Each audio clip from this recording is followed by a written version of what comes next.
Централен дневник на регионалната К1. Добро вечер. Настаните кои го одбележаа денот ги донесуваме веднаш по најавите. Останете со нас. Исплатена за 10% зголемена социјална помош.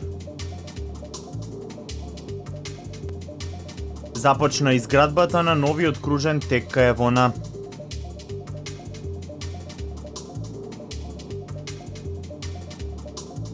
ИФАД 100 годинава во септември и наместо во античкиот локалитет на сцената во новата театарска зграда.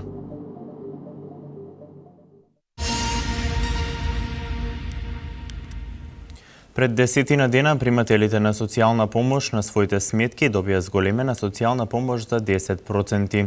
Ова го соопшти министерот за труд и социјална политика Диме Спасов. Тој напомена дека зголемувањето на социјалната помош е и дополнителна поддршка за најранливите материјално необезбедени работоспособни граѓани. Пред 10 дена владата на Република Македонија ја исплати зголемената социјална и постојана парична помош за социјално ранливите категории. Примателите на социјална помош на своите сметки добија зголемена социјална помош за 10%. Ова го соопшти министерот за труд и социјална политика Диме Спасов, кој воедно потенцираше дека поддршката на овие ранливи категории ќе продолжи во наредниот период. Овие зголемувања на паричните права значително ја зголемуваат социјалната заштита, социјалната сигурност и влијаат на намалување на социјалната исклученост на најранливите категории во Република Македонија. Министерството за труд и социјална политика во соработка со Министерството за финансии како влада понатаму ќе продолжиме да даваме огромна поддршка на најранливите категории на граѓани, на оние кои што има потребна дополнителна финансиска поддршка. Спасов напомена дека зголемувањето на социјалната помош е и дополнителна поддршка за најранливите материјално необезбедени работоспособни граѓани. Воедно во текот на вчерашниот ден беше извршена исплата на зголемениот надомест за 25% за семејства што згрижуваат деца без родители, кој претходно изнесуваше од 6.000 до 8.000 денари, а сега ќе изнесува од 8.000 до 10.000 денари. Според податоците на Агенцијата за вработување во Македонија во моментов активни се огласи за вработување на 3500 лица, повеќе во прилогот на колешката Марија Алексова.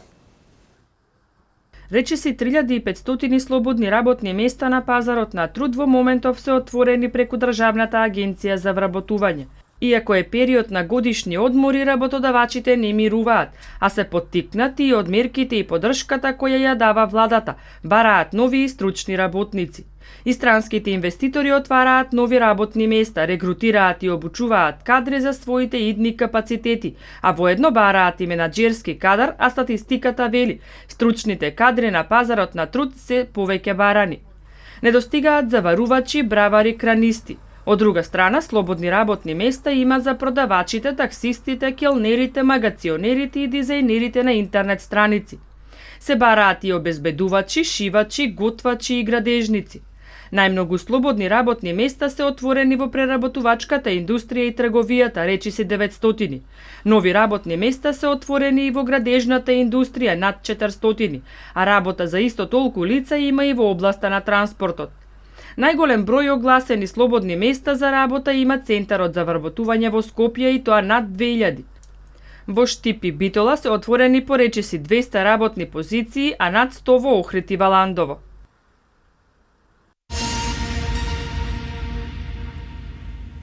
Кандидатите за полициски службеници полагаат дел од првиот 4-месечен модул од теренската обука. По завршувањето на уште 2 образовни модула од областа на сообраќајот и граничната полиција ќе биде извршена проверка и рангирање на кандидатите според потребите на секторот за внатрешни работи. 18 кандидати од секторот за внатрешни работи Велес денеска полагаат дел од првиот 4-месечен модул од теренската обука за полициски службеници. Практичниот тест е од областа на заштита на јавниот ред и мир. Следен тест за кандидатите ќе биде кривично дело. Во текот на обуката, кандидатите ќе поминат уште 2 образовни модула од областа на сообраќајот и граничната полиција. Сите тие се состојат од по 3 месеци теоретска работа и по 1 месец теренска или практична едукација. Денеска од лице граѓанин, поможно ако воочиме прекршок, бараме лична карта, од проверка на идентитетото и устно го предупредуваме. Не го казнуваме денеска, но устно го предупредуваме дека за тоа следи глоба и дека не смее да го прави. Кандидатите веќе во март ја завршија едногодишната обука која се спроведе во Центарот за обука во Идризово. Откако ќе ги поминат и останатите 2 модула од теренската обука, ќе следува проверка и селекција како и рангирање на кандидатите според потребите на полицијата. Веќе втор ден е оценување, првиот ден ни помина веќе добро спремани деца. Очекуваме и денеска да биде исто како во СВР Скопје. Мислам дека до сега задоволуваат. Во тек е и новиот јавен повик за кандидати за полициски службеници. На ниво на Република Македонија ќе бидат отворени нови 652 работни места, а во секторот за внатрешни работи Велес, новиот јавен повик предвидува вработување на нови 20 полициски службеници.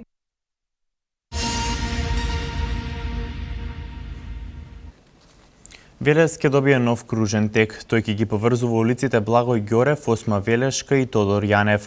За изградбата која што официјално започна денес, општината ќе издвои 6 милиони денари. Започнаа градежните активности за изградба на кружниот тек на раскрсницата кај Евона. Тој ќе ги поврзува улиците Благој Ѓорев, Осма Велешка и Тодор Јанев.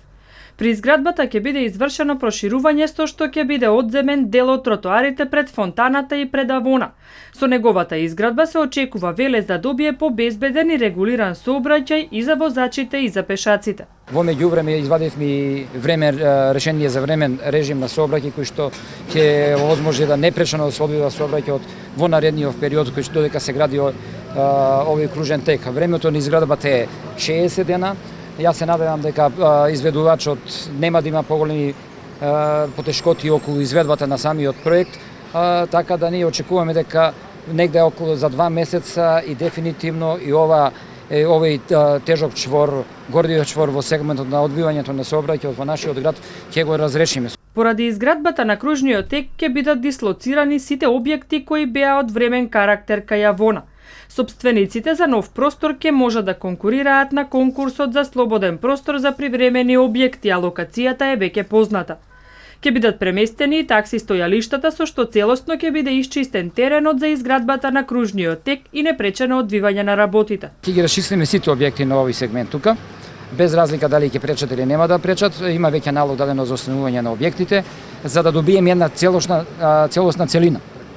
Прегледно за добиење максимално и се консултиравме накнадно, извршивме консултации со сообраќајните инженери, на кој начин тоа би се регулирало, дали ќе има проблеми или околу сметањето и одвивањето на сообраќајот и дојдовме до заклучок на нивни предлог дека треба да се исчисти целокупната траса на овој потфат и ние тоа ќе го направиме. За изградбата на новиот кружен тек општината ќе издвои 6 милиони денари. Целосно се финансира од буџетски средства, а изведувач на работите е градежната фирма Евроинжинеринг од Велес. Се очекува изградбата на кружниот тек да финишира за 2 месеци.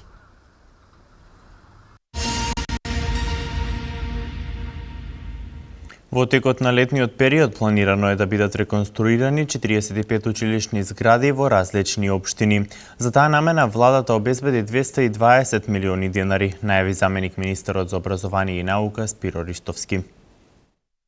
територијата на Република Македонија во текот на летниот период планирано е да бидат реконструирани 45 училишта во различни општини. Министерството за образование и наука во соработка со Министерството за финансии и со последниот ребаланс доби дополнителни средства во насока на обезбедување на реконструкција и санација на училиштата. Некаде околу 220 милиони денари се планирани само во текот на летниот период да бидат инвестирани во насока на подобрување на образовната инфраструктура на територија на цела Република.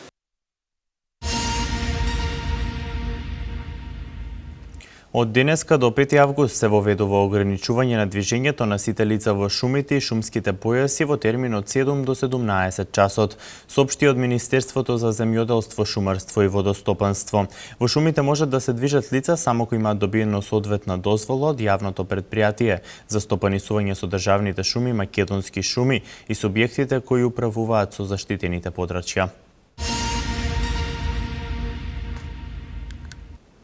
Територијалната противпожарна единица од Велес врши обука на вработени од комуналното предпријатие за гаснење шумски пожари. Целта е професионална подготвеност на комуналните работници како трета компонента која треба да реагира на терен. Тие се активно вклучени и во градското подрачје, каде преку цистерни со вода ги снабдуваат пожарникарите. 20 на вработени во јавното комунално предпријатие Дервен беа дел од обуката на територијалната противпожарна единица. Обуката е од областа на гаснење шумски пожари, кои се чести во текот на летниот период. Учесниците веќе имаат познавање од начините за гаснење пожар, но постојано се дообучуваат со нови елементи за професионално да одговорат на потребите. Освен во случај на шумски пожар, комуналното предпријатие активно е вклучено и во градското подрачје во делот на снабдување со вода од цистерни. Имавме теоретска настава со кои проблеми се соочуваат при интервенција. Значи, треба да бидат заштитени при работа, значи да имаат комплетни алишта при работа, чизми, каде што пошто високата треба има и змии, да не дојде до страдање, нели начин каде што гори просторот како да действуваат и како да се спасат ако дојдат до опасност. Тоа беше теоретскиот дел, а практичниот дел каков е начинот на гасење со мешинот, со вода, челичната метла, противпожарна челична метла и гривлот. Физичката подготвеност и возраста се клучни при селекцијата на кандидатите кои ќе бидат дел од тимот за гасење пожар. Постарите и поискусните членови пак го сочинуваат командниот кадар. Нашата единица брои 20 луѓе, односно 40 фактички. Имаме 20 од една екипа од 20 која е дежурна. Дежураме 2 месеци во годината, тоа е од 1 јули до 1 септември.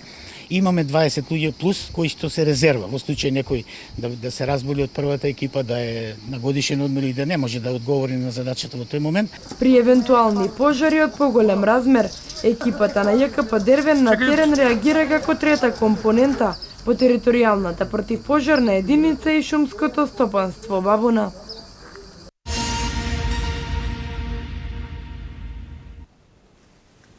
Кавадаречките планинари го развиорија македонското знаме на Триглав. Врвот се наоѓа на планинскиот масив Јулиски Алпи во Словенија. Висок е 2864 метри. Ова беше успешен подвиг за 8 планинари од спортското планинарско друштво Орле од Кавадарци. 8 планинари од спортско-планинарското друштво Орле од Кавадарци се искачија на врвот Триглав на планинскиот масив Јулиски Алпи во Словенија, кој е висок 2864 метри надморска височина. Во искачувањето учествуваа планинарите Александар Чадамов, Даница Стојановска, Александар и Никола Илиеви, Милан Колев, Панче Тотов, Владко Димитров и Александар Атанасов. Во нивната агенда предвидено е искачување и на други планински врвови во земјава и во странство до крајот на оваа година. Подготовките уште од самиот почеток одеа без проблем, така да и самата експедиција, бидејќи иако беше напорна, ја поминовме без никаков проблем, бидејќи од страна на сите 8 членови се покажавме како доста физички и психички способни како дел од таа група. Следни активности од страна на планинарското друштво Орле од Кавадарци се најавува традиционално за 11 октомври да се посетат 7 Рилски езера и ако може да се успее да се накачи највисокиот врв на Балканот. Планинарското друштво Орле постои од 1961 година. Интересните планинарски акции и подвизи се дел од нивните редовни активности.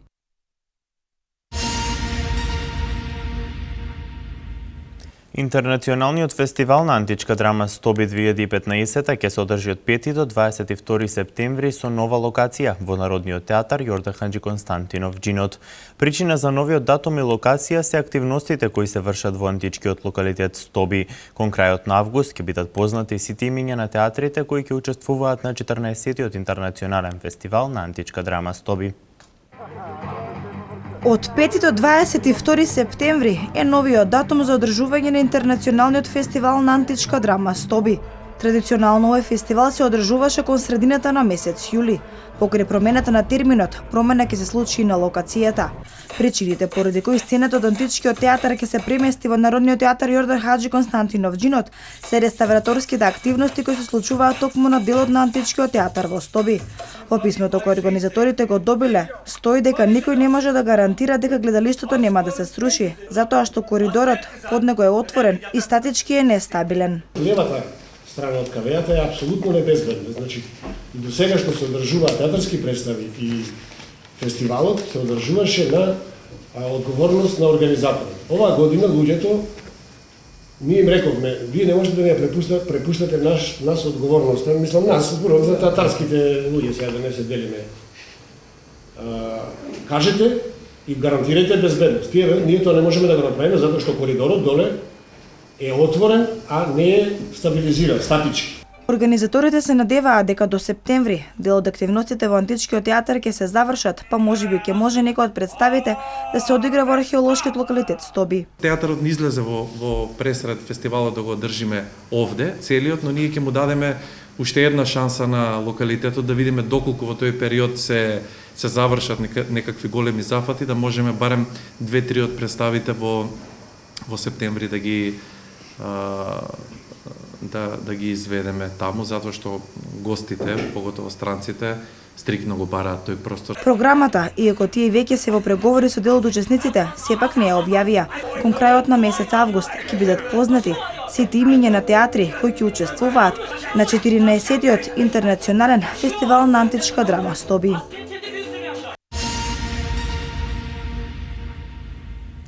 Новата група на волонтери на Мировниот корпус на САД ќе престојува од 20 септември до 4 декември во општина Неготино. Рокот за пријавување на семејства во кои ќе престојуваат волонтерите е продолжен до 5 август. Од 20 септември до 4 декември во општина Неготино ќе престојува нова група волонтери на Мировниот корпус на САД за време на нивната подготовка за служба. Тие ќе бидат распределени низ градови из цела Македонија, каде што ќе живеат и работат во наредните 2 години. За време траењето на нивната обука од 11 недели, во Неготино волонтерите ќе бидат сместени во семејства домаќини кои ќе имаат обврски кон нив, но и ќе добиваат паричен надоместок за престојот во нивниот дом во просек по 3700 денари за една недела. Досега се пријавени 10 семејства домаќини, но потребни се уште. Поради тоа, рокот за пријавување е продолжен до 5 август. Сите заинтересирани по детални информации можат да добијат во оделението за локален економски развој при општина Неготино, каде што можат и да ја добијат потребната апликација од страна на заинтересираните семејства домаќини. Активностите треба да завршат до првата половина на август, пошто представници на Мировниот корпус ќе ги посетат семејствата апликанти и ќе направат избор каде ќе престојуваат волонтерите.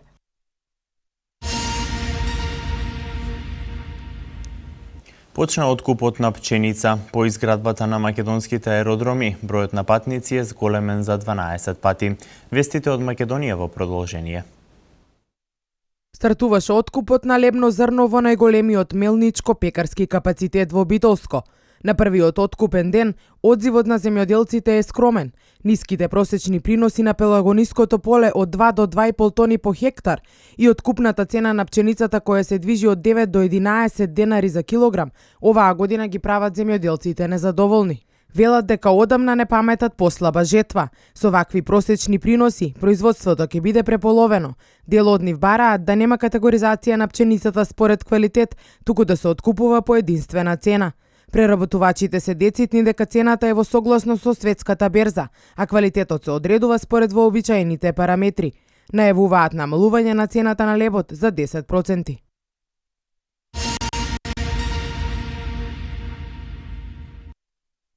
Подобрената аеродромска инфраструктура за 12 пати го зголеми бројот на патници на македонските аеродроми во првата половина од годинава. Во споредба со тој период во 2009-та пред изградбата на аеродромите, изјави вице-премиерот Зоран Ставревски. Според него, доказ за развојот на туризмот е последниот извештај на Светскиот економски форум, во кој Македонија е рангирана како држава со најдобра аеродромска инфраструктура од земјите во поранешна Југославија.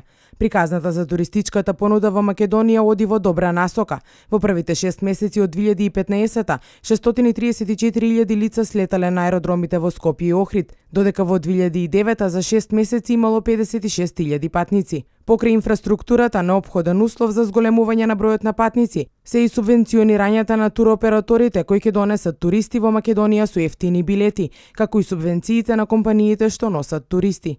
Голем удел, рече Ставревски, имаат и подобрената туристичка понуда и изградбата на нови туристички објекти.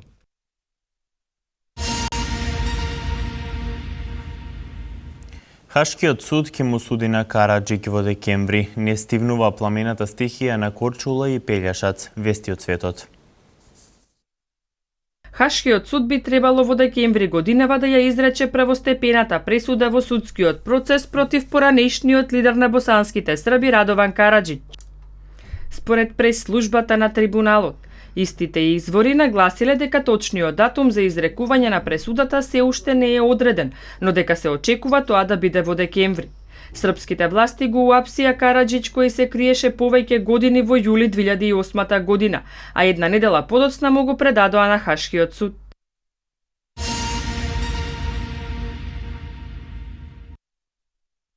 Пламените јазици не стивнуваат на Корчула и Пељашац. Стотици пожарникари и припадници на хрватската војска цела ноќ се бореа со пламената стихија, меѓутоа пожарникарите се уште се активни на повеќе локации, јавуваат хрватските медиуми. Огнот се уште гори во Пониква, непристапен терен во Ридовите, а отворен пламен се уште има и на Корчула. Локалното население очекува брзо пристигнување на авионите Канадери, информираат од жупанскиот центар 112, пренесува хрватскиот индекс. Во местото Пијавичино, во кое во текот на вчерашниот ден огнот опасно се приближи до куќите, утринава веќе нема отворен пламен. Без струја се делови од Трестеник и Пијавичино, откако вчера огнот ги проголта далеко водите на повеќе локации. Според информациите на Државната управа за заштита и спасување со огнената стихија, на површина која надминува над 500 хектари, се борат околу 150 пожарникари, припадници на сите пожарникарски станици од подрачјата на Добровничко-Неретванската жупанија од Сплит, Шибеник и Задар, со помош на 50 припадници на хрватската копнена војска на вооружените сили на Република Хрватска.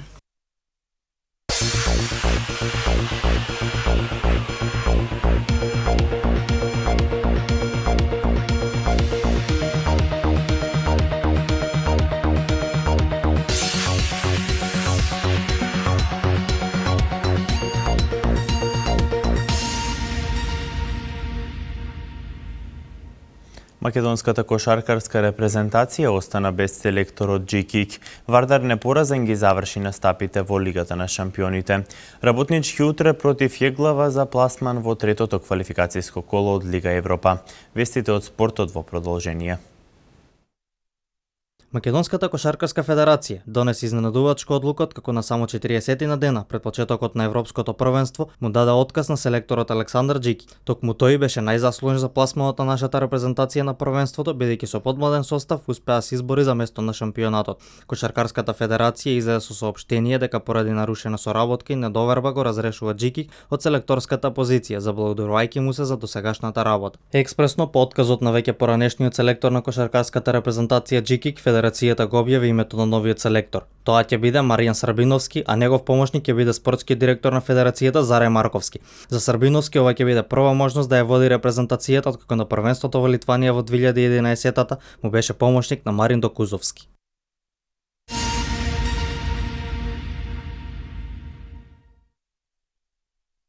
Европскиот сон на македонскиот шампион Вардар синоќа беше срушен. На реванш над преворот од второто коло во Лигата на шампионите, Вардар одигра нерешено со Апоел 1:1, што не беше доволно да се пласира во следната рунда. Апоел ги продолжува настапите во ова надпреварување според правилото гол во гости, па така вардарци непоразени ги завршија настапите на европската сцена и ќе мора да чекаат следна шанса за некое поголемо достигнување. Голот за Апоел го постигна Винсент по прекрасната асистенција на Вагнер во 60-та минута, а во судиското на дополнување преку Љамчевски Вардар успеа само да го изедначи уедначи резултатот и да предизвика бурна завршница и бркотница по теренот во последните минути. По одржаната пресконференција после надпреварот, тренерот Андреев изјави дека неговиот тим одиграл многу подобро отколку во Никозија и дека нема за што да жалат. Откако сум тренер на Вардар, првпат играме пред толку многу публика, па веројатно и тоа имаше влијание кај играчите, заврши тој. Пачовски пак изјави дека не победил подобриот, туку поискусниот тим. Откако не успеавме да дојдеме први во водство, се беше потешко. На крајот клучно се покажа нивното искуство и големиот број одиграни надпревари како овој. По синоќешниот надпрев во третото коло покрај АПЛ се пласираа Партизан, Молде, Милсами, Хелсинки, Макаби Тел Авив, Мидтјylland, Малме и Скендербек. Вечерва се играат преостанатите 8 надпревари.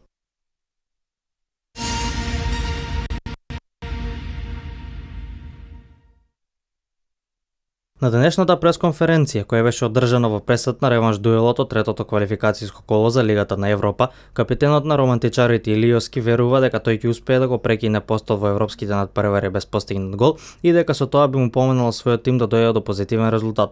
Исто така истакна дека мора да бидат посконцентрирани во нападот и да ги искористат своите шанси за разлика од претходниот меч и дека со тоа ќе успеат да го продолжат својот настап во фудбалска Европа. Летонците имаат предност од првиот надпревар на кој победија со резултат 1:0.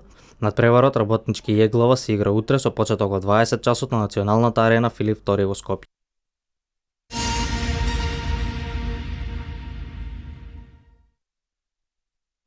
Од 25 јули до 2 август во Лос Анџелес ќе се одржат летните олимписки игри на специјалната олимпијада. Тоа е најголемиот глобален спортски, а воедно и хуманитарен настан на кој 7000 атлетичари и 3000 тренери од 177 земји ќе се надпреваруваат во 25 олимписки спортови каде што ќе имаат можност да ја демонстрираат својата храброст, решеност и спортски дух. Учество на специјалната олимпијада оваа година ќе има и Македонија која ќе се појави во Лос Анџелес со најголема делегација досега. На овие олимписки игри ќе имаме 18 представници и ќе се надпреваруваме во 4 спортски дисциплини: пливање, пинг-понг, атлетика и кошарка, чиј тим е составен од нормална популација со интелектуална попреченост во развојот, 5 тренери, 3 делегати и вкупно 26 лица.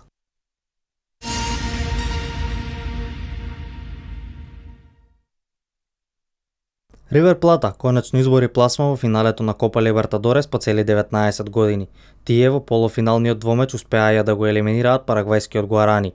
Во првиот надпрев во Буенос Аирес, тимот на Ривер победи со резултат 2:0 и тоа му беше доволно да се пласира во финалето, откако реванш надпреварот заврши со нерешен резултат 1:1. Противник на аргентинците во финалето ќе биде победникот од двомечот помеѓу бразилскиот Интернационал и УАНЛ од Мексико. Бразилците имаат предност од 2:1 во првиот дуел.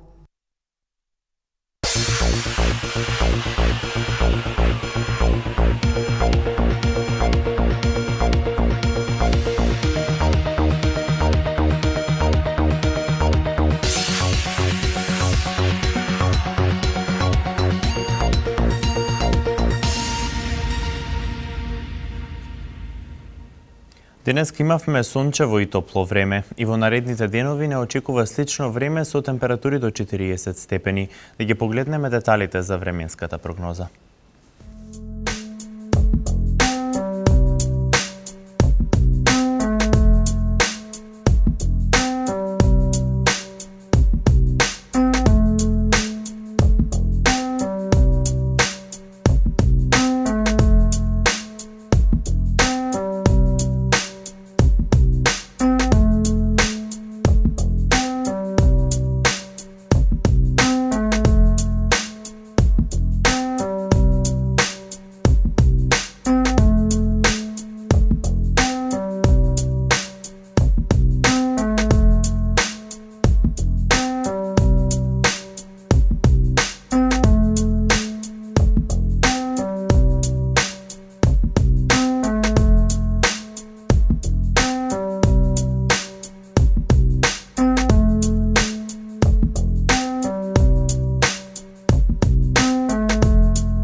Ви благодарам на вниманието, почитувани. Останете и понатаму со нашата програма. Пријатно.